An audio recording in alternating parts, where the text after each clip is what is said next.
So today we're going to take a look at the new Major Toht figure from Mezco Toys, the 1/12 collective version. And is it just a boring man in a suit, or is there something special about this figure? Let's find out now. Hi all, Chris here, and this is a really special one for me. One of the first videos I ever did on the channel was the very first announcement, the drop of this figure from Mezco's Instagram account. So that was way back in sort of May or June of 2023.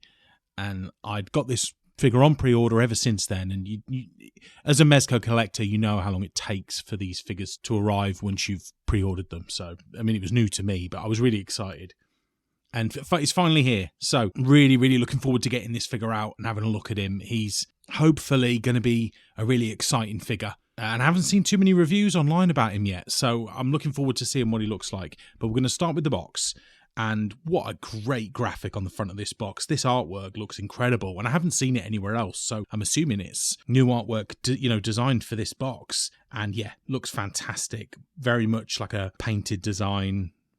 And what a great image of Toht on the front there with one of his glasses blinded by light. I really like that. And then there are these incredible images on the side of the box as well. So I'm going to turn them sideways so that we can fit them in. But this one's got Indiana Jones on one side and then a great image of the Ark there with sort of some supernatural light behind it. And then on the other side, another image of the Ark along with this great skull ghost image that's clearly come out of the Ark at the end of the movie. It looks great. And then on the back, very similar to a lot of other Mezco figures, but there's a nice image on the back of all the accessories that come with this Toht figure, along with a number of different images of the figure in various poses as well. So nothing but, a few pictures to get you excited about. Nothing else on the top or the bottom, really, other than a cool melted face image. And let's get him out and let's start. So normally what I do with these figure reviews is I'll either start with the figure on its own or with the accessories on its own and just kind of have a look at one and then the other. But I think with this one, because so many of the accessories are sort of integrated into the figure and, all kind of work together, what I'm going to do is just start with the figure and then we're going to add some accessories to it and talk about all the different accessories as we go through.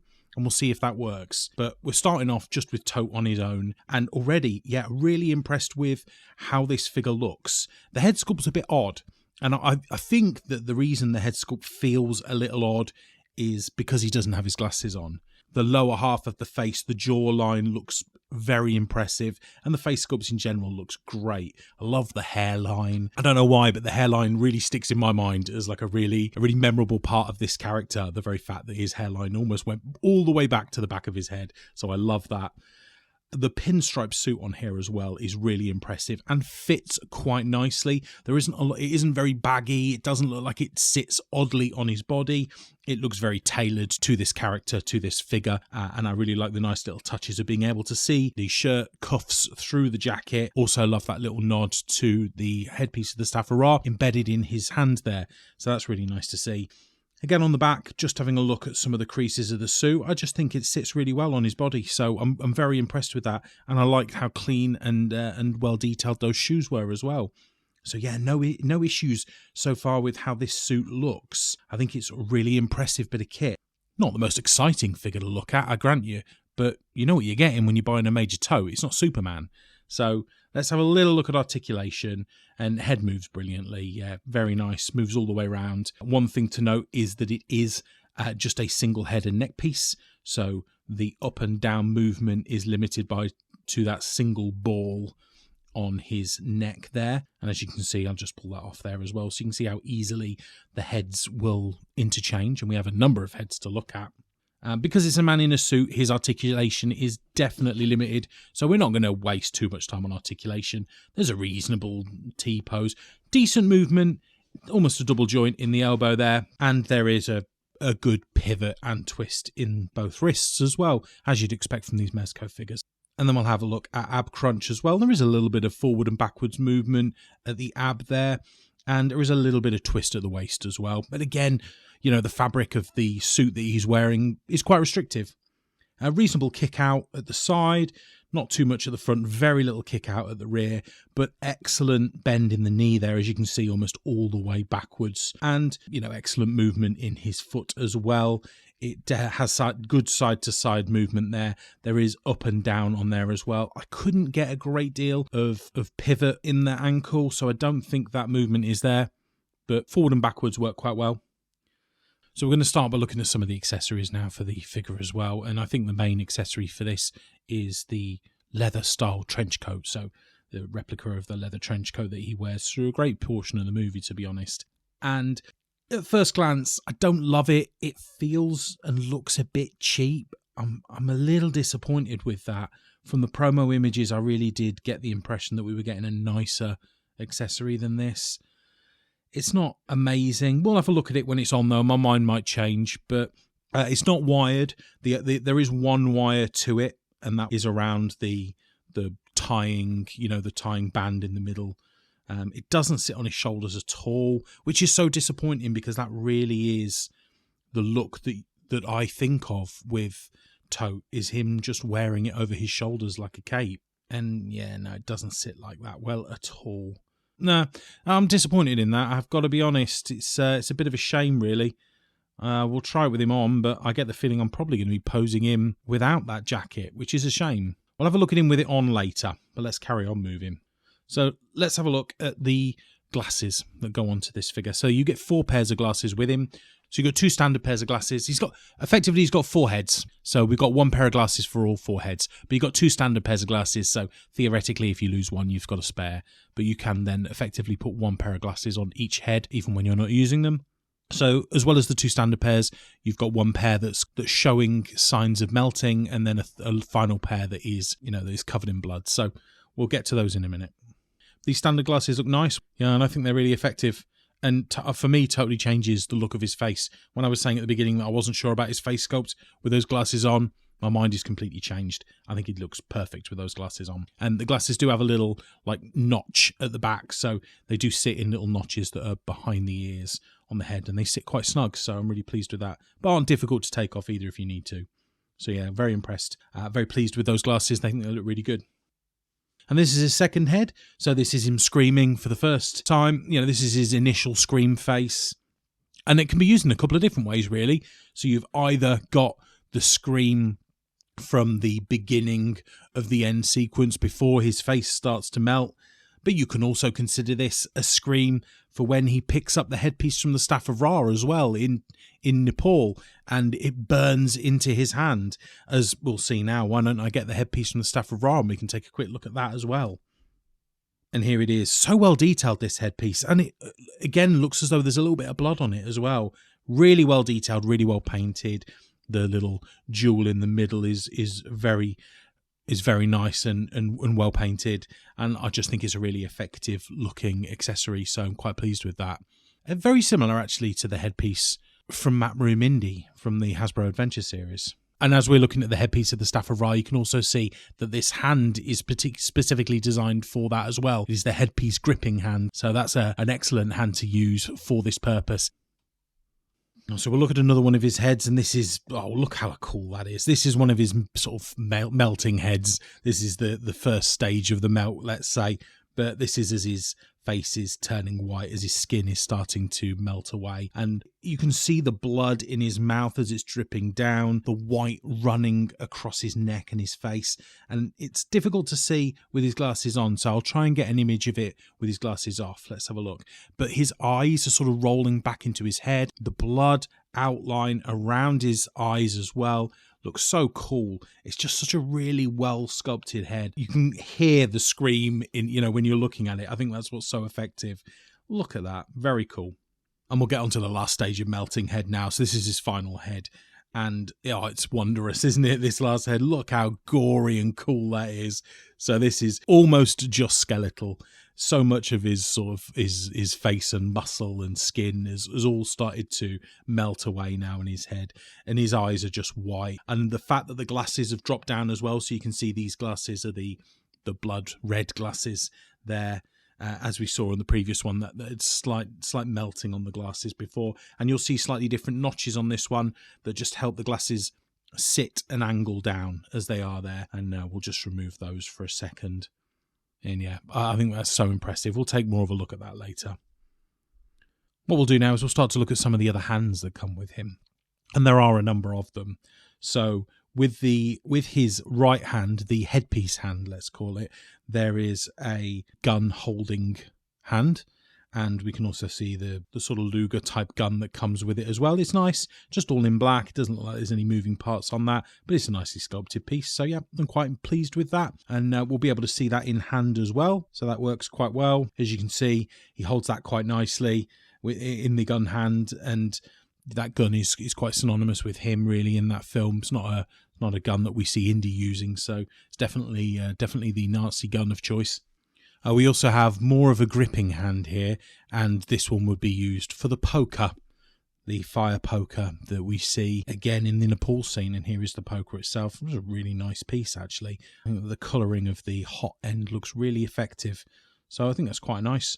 I like that as an accessory. It's probably not the additional accessory I would have picked. I would love to have seen his travel clothes hanger, you know, the one that he puts together in the tent towards the end. I really like that. But yeah, I think the poker looks nice. And it's from quite a menacing scene in the movie as well, from Toht's point of view. So, yeah, I can understand why they've put that in there. I think that works quite well. And now we can see a pair of gloved hands on him as well. So the headpiece hand, effectively, has a gun holding hand there. So another trigger hand. And then his left hand is a clenched fist. So it's not a gripping hand, unfortunately. Nothing can be put in there, but more of a fist for effect, really. But yeah, I like both of those gloved hands. I think they're really quite good. And there is one final pair of hands that we can look at as well. And these are also super gory and cool. And these are the hands that further indicate the melting that's occurring at the end. So not only is his face melting, but his entire body is melting and decomposing and burning from the immense heat given out from the Ark being open. Whatever it is, it's just very cool. These are gnarly, sort of crunched up hands, you know, that have just got the last remnants of muscle and sinew dripping off of them, and it's really effective. Again, it's really shiny, almost looks like it's sticky, and yeah, they just look super cool. So again, if you are positioning this guy to be in the last stages of almost decomposition with the Ark open, then these hands are what you're going to want to pose him with. So that's really cool that they've provided those hands. They look really effective when he's screaming. I love them. Also, just worth touching on one of his last clothing accessories, and that is his hat, his black hat that he wears at various times during the movie, and it sits quite nicely on his head. It looks really effective, and you can sit it in a number of different positions. I find it's quite easy to put on, so you can have it laid back. You can have it pushed over his eyes a little bit more for a more serious, menacing look, and it will sit even further back on his head as well. That look where he wears it quite a bit, very far back in the heat of Cairo. And I guess when, everything's melting off his head, the hat does fall back a little bit there as well. And it doesn't fall off. You can see me shaking it there. It's quite sturdy. Yeah, I'm pleased with that hat. And I guess that just leaves us with one last accessory to look at, and that is the Ark of the Covenant. And again, it's a really faithful recreation of the Ark that we see in the movie. And if we just take the top off there, you can see that as opposed to with the Hasbro one where there's sort of nothing in it, this has got what looks like something built up inside it. There's obviously some lights in there. This is battery operated, so we will get some batteries in there and we'll show you what it looks like when the light comes on. Hopefully quite bright. We'll have to wait and see. But yeah, I really like the look of this. The sculpted detail on the top of the Ark is really impressive. And then it comes with these two wooden carrying arms as well. And they're quite nicely sculpted in themselves. Again, looks slightly different to how it does in the Hasbro version. Probably a little bit more true to life in this one, but there's not knocking the Hasbro one. I thought that was a fantastic build and artifact. But on this here, these both feed through quite nicely there, and they just sit as is. So yeah, I'm quite pleased with that. I think that looks really good, and it is slightly larger than the Hasbro as well. I'll put up some images of the two next to each other, but yeah, I think that this one is slightly larger than the Hasbro. And I did, when we got the Hasbro one, I did comment on how it felt a little small. I mean, it probably is true to size, but just when you're positioning it against them, it feels quite small. And let's just dim the lights a little bit here so that we can see what the light looks like. Just trying to get it as dark as I can where we can still see. And here we go. Let's take the top off of that and we'll get the light on. I will say the switch is awful on this. Be really careful you do not break the switch. It's so difficult to touch with your finger. What I'd actually suggest doing, and I started doing, is using something solid to push down and then lever the switch across, because just doing it with your finger, it feels like the switch bends and doesn't move. Oh yeah, okay, so that's quite bright. I like that. I mean, it's quite a large area that we're recording it in here, so it probably loses a little bit of the impact of that light, but I think that's quite bright. And I think if you had that in a little cabinet with a figure over it, it'd light up the lower part of their face really effectively. So yeah, I'm quite pleased with that. Really, really think that's quite cool. And lastly, for accessories, as well as the Ark of the Covenant, we also get this Spectre that is clearly escaped from the Ark. We had the Spectre when it first appears with its beautiful face as if it's some ethereal goddess that's escaped from the Ark, and then it turns, doesn't it, when it gets to the camera, and it loses all of its human form, becomes this hellish skull look to it, and signifies the beginning of the end for the Nazis at the end of that movie. So that's really nice as well. And once we get that pole on, as you can see, it stands up really well. It's quite again effective. I think that's something else that if you put behind the Ark with the lighting on it, that's going to look really cool as well. I'm really impressed with all of this. I think that's really clever. And then the only other thing left to look at is the stand that comes with it, that always comes with these Mezco. So this is the nicely coloured, sort of tan-coloured Indiana Jones stand, and you can see the little lug on there as well. So either the figure can push onto that, or you can push that out, and then there is almost like a flight stand here as well that you can then push into that space. Not sure why you'd want a flight stand for this figure. I guess if you want to put Toht into some really dynamic poses, you can. I can't think of any from the film that he takes, but tell me in the comments when Toht does some incredible jump or something that I'm completely forgetting about. But it's there if you want it, and better to have it and not need it than need it and not have it. So there we go. What we're going to do now is put him into a couple of poses. I'm super excited to put him into a couple of poses because it means that I can get my amazing indie temple diorama out. And shout out to Spartan Dioramas who created this for me, friend of the channel, incredibly talented artist who created this diorama. So drop onto Spartan Dioramas on Instagram if you haven't already and give him a follow. He's amazing, really, really talented, and I love this diorama. So we're looking at Toht in a couple of poses here, and I just want to say in general, I think this is such a cool figure. And yes, it's a guy in a suit and he's limited because of that, but you're buying Toht, you know, you're not buying Spider-Man. You've got to understand what the limitations of the character are. And I will say this, having the coat on, I do think that it is better than I gave it credit for. So I think as something that is draped over him, it's probably not that effective, but it looks really dynamic when it's on him and you use those wired straps to sort of make it look as though it's moving in the wind. So yeah, I will give it some credit.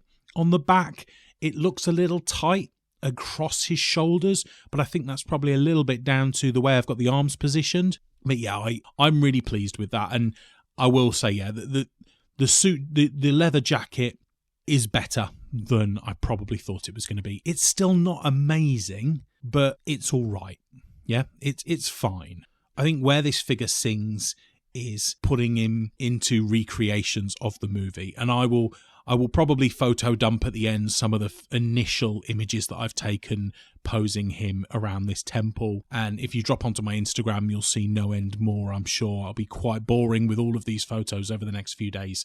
Really, really pleased with this. It's just, I think the face sculpt, and maybe I haven't spoken enough about the face sculpt, it looks just like the actor. You know, it looks just like Toht in the film. I have no complaints whatsoever with the face sculpt. Just perfect, really. Very, very impressed with that. And what I'll do here is I can show you a little size comparison to the Hasbro Adventure Series figure there. So you can see he looks almost identical, slightly larger. It's one of those where I think you can tell that the dimensions of the figure are slightly different. So his head definitely looks a lot bigger on this one than he does on the Hasbro. But then that might be because the Hasbro does have the jacket that is fitted to drape over him that probably makes his body look bigger and creates a bit of a pinhead look for him in the Adventure Series version. But I do like that. And I will say that getting him into that sort of iconic Heil pose so that you can see the design of the headpiece of the Staff of Ra, which is kind of iconic from the movie when he does that. It's almost impossible with this Mezco figure. Not that it's not that it's a pose that you really want to strike with a figure of yours in general anyway. And then we can see the little retro collection figure there as well. Obviously, a 3.75-inch figure is clearly very different to this Mezco, but yeah, I really like it. Really like this guy. I think he's very effective. And what we'll do now is we'll just have a look at, and we'll look at him with the Ark there as well. And I'll probably try and play with the lighting a little bit so that we can get it as dark as we can to make that light coming from the Ark as effective as we can. But as you can see the two stages of his head, I've left the hat off just so that you can get a better look at the face sculpts. Obviously, in the movie, he is wearing the hat when this happens, so don't come at me in the chat. I just want people to be able to see how effective these head sculpts are, especially this second head sculpt. I mean, wow, it's so gory and horrific. I love it. It's really, really cool. I just love that we've got a figure that does this, you know, that we go this far with this figure, because it didn't need to. But I suppose with the very fact that it comes with the Ark of the Covenant, you've really got to go there, haven't you? So yeah, I love it. It's just super gory and fun.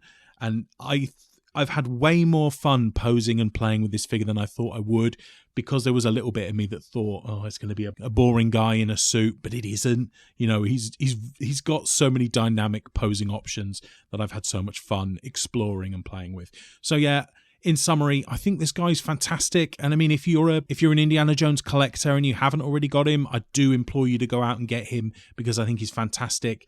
And personally, I think he is a better Mezco rendition than the Indiana Jones is as well. I don't know if I'll do a review of the Indiana Jones, but the complaints about the head sculpt on Indiana Jones are probably pretty valid.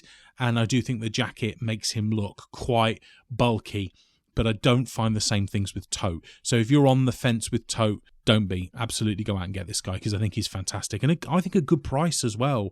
If you can get this for around $100, £100 with all of the accessories, I think that's a fantastic deal. So yeah, I love this guy. I think he's really impressive, and I'm so glad to have him in my collection. Please drop in the comments and let me know what you think of this figure. Is he one you've already got, or is he one you're looking to get? Please tell me what you think. Are you disappointed with this guy? Tell me about the coat. Yeah, maybe I couldn't tell if I was being too hard on the coat or too lenient after I put it on him, but it's not the greatest accessory, is it? Also, please like the video if you've enjoyed it, and please consider subscribing to the channel for more action figure reviews and news. I love doing my indie reviews, and any more indie figures I can get my hands on, I'll try to. He's clearly a franchise that is very close to my heart, so I love Indiana Jones and all of the merchandise that comes with him. So if you're interested in Indiana Jones, why not check out this video next? Thanks so much for joining me today. I hope you all take care. Bye-bye now.